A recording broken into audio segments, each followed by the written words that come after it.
بسم اللہ الرحمن الرحیم۔ حضور اکرم صلی اللہ علیہ وسلم نے فرمایا علم دین طلب کرنا ہر مسلمان پر فرض ہے۔ قال رسول اللہ صلی اللہ علیہ وسلم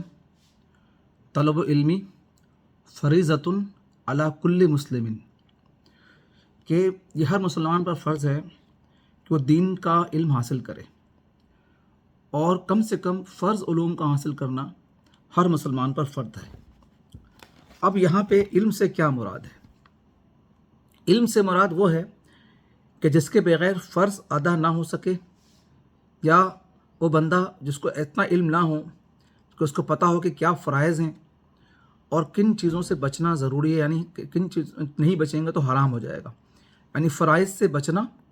فرائض کو ادا کرنا اور حرام سے بچنا، اتنا علم کیا کہتے ہیں ہر مسلمان کے پاس ہونا چاہیے۔ اسے حضور صلی اللہ علیہ وسلم نے فرمایا کہ طلب علم فریضۃ علی کل مسلم، کہ علم دین طلب کرنا ہر مسلمان کا فرض ہے۔ تو یہ بات سمجھنا چاہیے کہ علم دین، یہاں سے جو علم ہے اس سے مراد جو ہے علم دین ہے، اور اس میں بھی جو ہے منیمم جو ہے فرائض کا علم، کہ جی کن فرض کو ادا کرنا ہے، اور حرام سے بچنے کے کیا چیز حرام ہے جن سے کیا کہتے ہیں ایک مسلمان کو بچنا چاہیے، جو کہ بیسک ریکوائرمنٹ ہے مسلمان ہونے کے لیے، وہ اس کا علم ہونا چاہیے۔ اس کے بعد اس کو یہ علم بھی ہونا چاہیے کہ اس سے مراد یہ ہے کہ جو اخلاص ہے، یعنی انسان اخلاقی برائیوں سے بچ سکے، یعنی انسان کو پتہ ہونا چاہیے کہ کن برائیوں سے بچنا اس کی اخلاقی طور پر رسپانسبلٹی ہے۔ امام مالک رحمۃ اللہ علیہ فرماتے ہیں اتنا علم حاصل کرے کہ اپنے دین سے فائدہ اٹھا سکے، یعنی ظاہر ہے کہ ہم مسلمان ہیں اور اسلام ہمارا دین ہے، تو ہمیں پتہ ہونا چاہیے کیا فرائض ہیں، کیا حرام سے بچنا ہے، کیا معاشرے کی اخلاقی برائیاں ہیں۔ اور امام مالک رحمۃ اللہ علیہ فرماتے ہیں کہ جی اتنا علم جو ہے وہ کیا کہتے ہیں ہر انسان کو پاس ہونا چاہیے کہ وہ اپنے دین سے فائدہ اٹھا سکے۔ عبداللہ ابن مبارک جو کہ تابعی ہیں، وہ فرماتے ہیں کہ جب آدمی کو دین کی بات میں شک ہو تو اس پہ فرض ہے کہ وہ سوال کرے اور اس شک کو دور کرے۔ اور ظاہر ہے کہ دین کے بارے میں شک جبھی ہوتا ہے جب کہ ہم کیا کہتے ہیں دین کی ہمیں پر نالج نہیں ہوتی، یا ہمارے پاس کیا کہتے ہیں کم سے کم جو فرائض علوم ہیں ان کا ہمیں علم نہیں ہوتا۔ تو یہ آیت بیسیکلی انسان کو موٹیویٹ کرتی ہے کہ علم حاصل کرے، اور حضور صلی اللہ علیہ وسلم فرمایا علم حاصل کرو چاہے تمہیں چین نہیں جانا کیوں نہ پڑے۔ تو اس کا مفہوم بھی بیسیکلی یہی ہے کہ علم دین کے ساتھ ساتھ وہ تمام علم جس کو فائدہ پہنچا سکتے ہیں، اس میں دنیاوی علوم بھی ہے، فنون بھی ہیں، اس کو انسان کو حاصل کرنا چاہیے۔ یہی وجہ ہے کہ جب مسلمان صحابہ کرام کے زمانے میں، اس کے بعد جب وہ کیا کہتے ہیں اسلام سے بہت زیادہ قریب تھے اور ان کا تعلق اللہ اور رسول صلی اللہ علیہ وسلم کے ساتھ بہت زیادہ تھا، تو وہ ہر میدان میں ترقی کرتے تھے۔ ان کو اپنے دین کے بارے میں پتہ ہوتا تھا، ان کو یہ پتہ ہوتا تھا کیا فرائض ادا کرنے ہیں، ان کو یہی پتہ ہوتا تھا کہ وہ کیا کہتے ہیں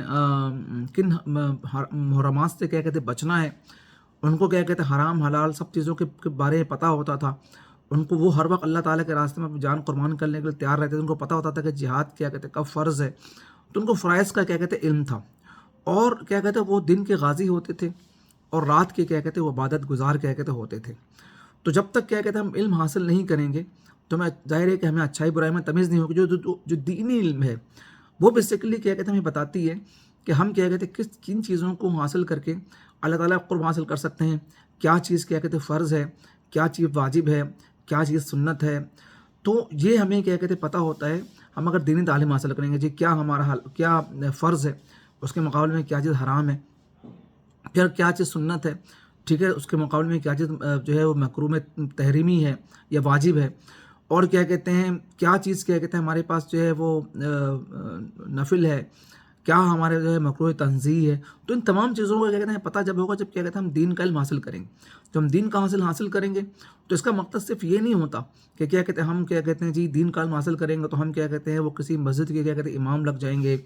یا کیا کہتے ہیں ہم کوئی عالم دین بن جائیں گے۔ یہ بہت اچھی بات ہے، لیکن ایک عام مسلمان کے لیے اتنا علم تو اس کو حاصل کرنا چاہیے کہ اس کو پتہ ہو کہ کیا حرام ہے، کیا حلال ہے، کیا مکروہ تنزیہ ہے، کیا مکروہ تحریمی ہے، کیا سنت ہے، کیا واجب ہے، کیوں ہے یہ فرض کیوں ہے، واجب کیوں ہے، سنت کیوں ہے، نفل کیوں ہے، حرام کیوں ہے۔ ٹھیک ہے نا. تو یہ چیزیں کیا کہتے ہیں اس کو کیا کہتے ہیں اس طرح سے کیا کہتے ہیں وہ دنیاوی علوم حاصل کرتا ہے, ریسرچ کرتا ہے, کوئی ڈاکٹر بنتا ہے, انجینئر بنتا ہے, اکاؤنٹنٹ بنتا ہے, لائر بنتا ہے, اور اس کو دین کی بھی اگر نالج کیا کہتے ہوگی تو اپنے پروفیشن کے اندر وہ کیا کہتے ہیں ایمانداری کے ساتھ کیا کہتے ہیں کام کرنے کی کوشش کرے گا, اور کیا کہتے ہیں وہ اپنی دنیاوی تعلیم کے ذریعے بھی اس کو ایسے یوٹیلائز کرے گا کہ کیا کہتے ہیں اس پہ سے اپنی آخرت بنائے گا. یعنی اس شخص اگر تاجر ہے تو ظاہر اس کو اگر دین کا علم ہوگا تو تجارت جو ہے وہ دین کی روشنی کے اندر کرے گا, اس کو پتہ ہوگا کس طرح کی تجارت کیا کہتے ہیں جائز ہے, کس طرح کی تجارت کیا کہتے ہیں ناجائز ہے. یہی چیز کیا کہتے ہیں ہر شعبے پر اپلائی ہوتی ہے. تو اپنی ویڈیو کو ہم یہیں تک رکھتے ہیں. اللہ تعالیٰ سے دعا ہے کہ اللہ تعالیٰ مجھے بھی اور آپ کو بھی اس کی سمجھ عطا فرمائے اور اس پہ عمل کرنے کو توفیق عطا فرمائے. وآخر دعوانا ان الحمد للہ رب العالمین.